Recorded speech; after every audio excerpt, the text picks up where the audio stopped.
Faster than a speeding bullet. More powerful than a locomotive. Able to leap tall buildings at a single bound.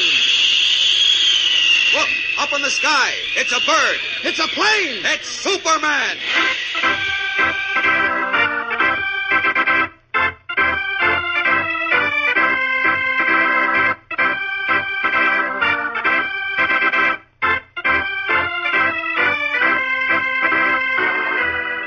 Yes, it's Superman, strange visitor from the planet Krypton, who came to Earth with amazing physical powers far beyond those of mortal men, and who, disguised as Clark Kent, mild-mannered reporter for a great metropolitan newspaper, wages a never-ending battle for truth and justice.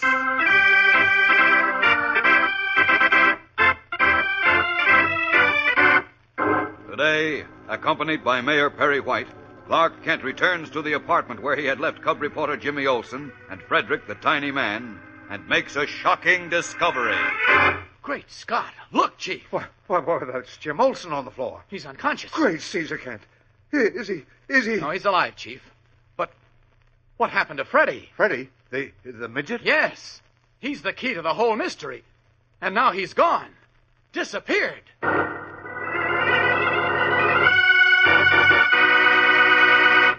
There's a common phrase that's being kicked around in your house and mine more and more every day, and that is high cost of living. Sound familiar? I'll bet it does. I'm sure you've heard Mother and Dad mention it more often than once, and you will undoubtedly hear it many more times as the days go by. Now, just in case you're hazy on exactly what it means, let me give you a rough idea. It means that the cost of your clothes and food has gone up to a point where the family budget has become somewhat strained. Well, that's one of those things. And you can't be expected to increase the family income. But there are some things you can do to help. For instance, take better care of your clothes. When you come home from school, change into old clothes before you go out to play. Take care of your health, because doctors and medicines are expensive. Eat well, but don't waste. Take your full share, but eat all you take. Try not to ask Mother and Dad to buy you things you don't actually need. Make the best and the most of what you've got. Try to be more than usually careful of your school equipment, such as paper, pencils, and so forth. Make them last and go as far as you possibly can. Remember that all members of a family must pull together at a time like this. So do your share.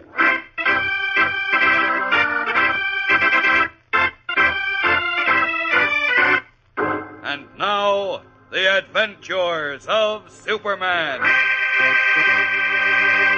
Just before he died, Sir Hubert Clay, a world-famous mathematician and scientist, instructed his tiny companion, a 3-foot midget named Frederick, to find Robert Archer, a former assistant, who, according to Sir Hubert, is the only man who can save the world from a terrible disaster which is scheduled to take place on February 1st. Clark Kent, who, unknown to all, is Superman, succeeded in contacting Robert Archer. But when Kent, Archer, and Mayor Perry White arrived at Kent's apartment, where the midget Frederick had been left with cub reporter Jimmy Olsen, they found Jimmy unconscious on the floor and Frederick missing.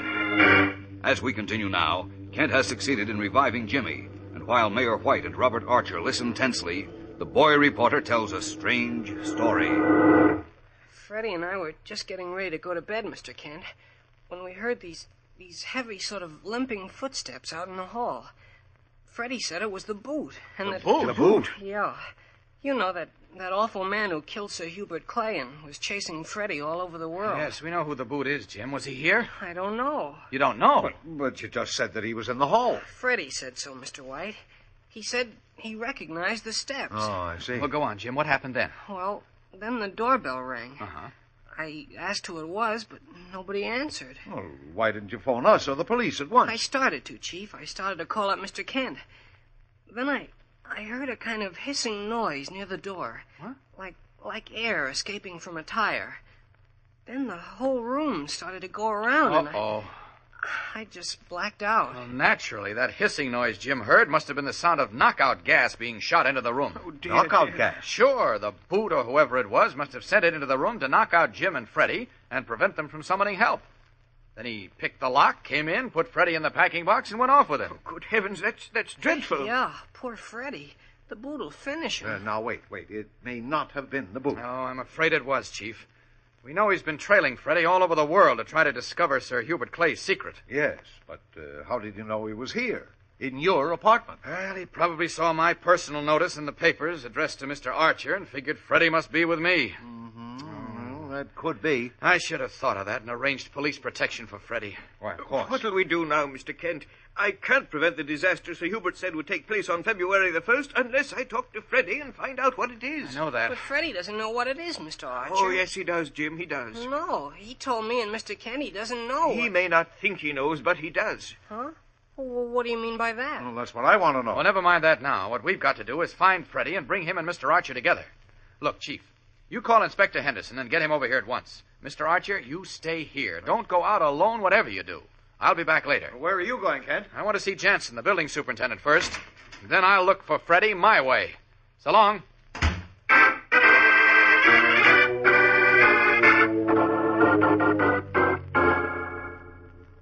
Yes, Mr. Kent, come to think of it, I did see a man leave the building with the wooden box. You sure, Mr. Jansen? Yes, sir, a big man he was, and he had his coat collar turned up.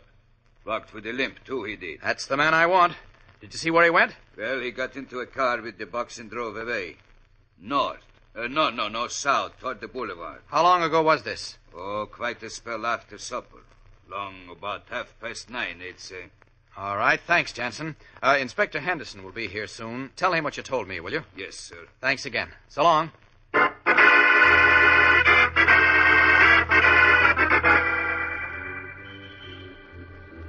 Out of these clothes. The boot has about 2 hours start on me, but if he's still in his car with Freddy, I may be able to find him as Superman. There we are. All set. Now, up and away!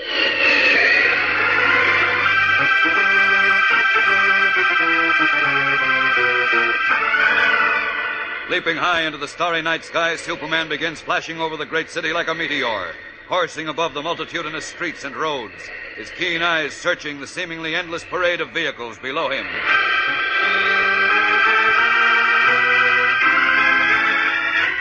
Farther he ranges and farther into the thinly settled outskirts of the vast metropolis, and then into the snow-covered countryside where the cars are few and far between on the icy highways. Finally, long past midnight, having failed to find the boot and his tiny captive, Superman resumes his disguise of Clark Kent and returns to his apartment. There he finds 2 police officers standing guard outside his door, while inside Jimmy Olsen is asleep. Robert Archer leaps anxiously to his feet as Kent enters. Well, Mr. Kent? No luck, Mr. Archer. Oh, dear. Has Inspector Henderson been here? Yes, I told him what I knew, which is very little. So did Jim Olsen. Good. He went back to police headquarters to direct the search. Mr. White went with him. Oh, I see. Well, maybe they'll have better luck than I did. I'm not very confident of that, Mr. Kent. The boot is extremely clever. As clever as he is dangerous. Well, that may be, but we hold the trump card. And unless I'm very much mistaken, the boot will walk into our hands. Oh, what do you mean? Just this. The boot is after Sir Hubert Clay's secret, whatever that is, and he thinks Freddy has the secret. He's right. The midget has the secret. Yes, but Freddy doesn't know he has it. And as I understand it, only you can obtain it from him in some way only you know, right? Yes, but... Well, the boot will discover that and make a try for you. And when he does, no matter how clever he is, I promise you I'll get him. You're wrong, Mr. Kent. The boot doesn't need me to obtain Sir Hubert's secret. He doesn't? No. But you said, Freddy said... Now, look. Do you remember that equation Sir Hubert taught Freddy to repeat to me? X is to Freddy as Y is to Sari? That's it. Well, Sir Hubert thought that only I could interpret it and so be able to learn the secret. But that isn't true. What? One other man in the world can interpret the equation. Great Scott, who's that? The boot. What? Yes. The boot can interpret Sir Hubert's equation.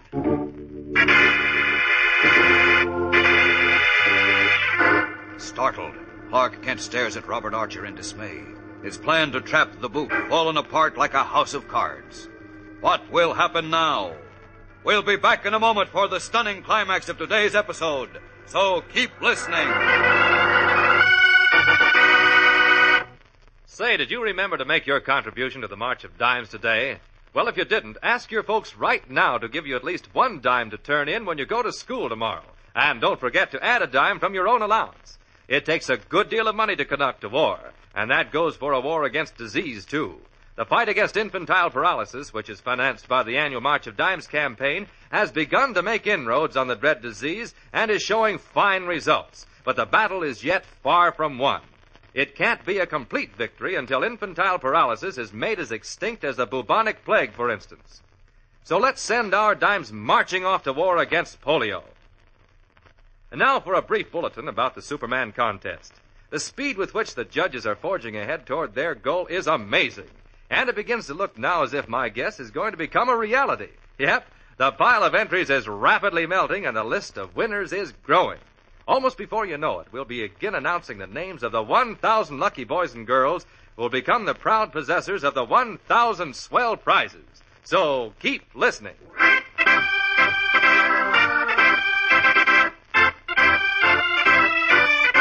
And now back to the adventures of Superman. Robert Archer, associate professor and former assistant to the late Sir Hubert Clay, has just told Clark Kent that the international conspirator known as the Boot can also interpret the strange equation taught by Sir Hubert to Freddie, his midget companion. But I don't understand, Mr. Archer. I thought Let me explain, Mr. Kent. As you know, I was at one time Sir Hubert Clay's assistant. Yes? I've always kept a diary in which I recorded the work I was doing as well as any personal notes. Go on. Well, the other day, as you know, the Boot appeared in Parkersville where I was teaching in the college. Yes. I saw him on the campus and knew he was after me, so I ran home to my room to get my diary and escape. Well, when I got there, I found everything in my room pulled apart, and the diary was gone. Scott, you think the Boot stole it? I'm positive he did, because nothing else was taken. Uh-oh. And now, with that diary in his possession, the Boot can learn Sir Hubert's secret from the midget chap, Freddie. Don't you see? Well, no, not quite. You said you didn't know the secret. How could it be in your diary? The actual secret isn't there, but the key to the equation is. What? The equation is, as you know, X is to Freddie as Y is to Sari. Yes? Well, Sari is identified in my diary. Who or what is Sari? Sari is a physician or faith healer whom Sir Hubert and I knew in the East and who did most of his work when his patient was under hypnosis. Hypnosis? Yes. Sir Hubert and I became quite friendly with Sari, and he instructed us in the technique of hypnosis. So wait a minute, Mr. Archer. I think I'm beginning to get this. You think Sir Hubert confided his secret, whatever it is, to Freddie, while Freddie was under hypnosis? Precisely, Mr. Kent. Well, now it adds up. Freddie, not knowing he had the secret, couldn't be made to reveal it except to you under hypnosis, right? Exactly. Oh, but what makes you think the Boot knows who Sari is? Because the Boot knew what Sir Hubert was working on. You see, at that time, he was the chief spy for the Nazi Farben Company. Oh. He followed us everywhere and has a detailed record of all our movements and friends. I see, but that... I have an idea now what Sir Hubert's secret is, Mr. Kent. And if I'm right, and the Boot succeeds in learning it from Freddie... Yes? Then the Boot can and will control the world.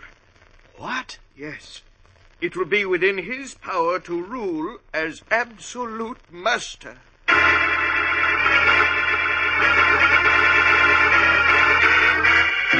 What does Archer mean? Is the tiny Frederick in the Boot's hands?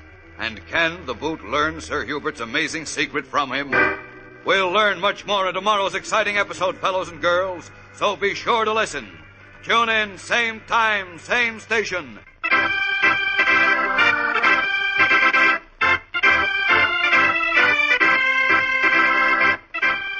Superman is a copyrighted feature appearing in Superman DC Comics Magazine and is brought to you Monday through Friday at this same time. This program came from New York. Stay tuned to your mutual station for Captain Midnight, which follows in just a moment.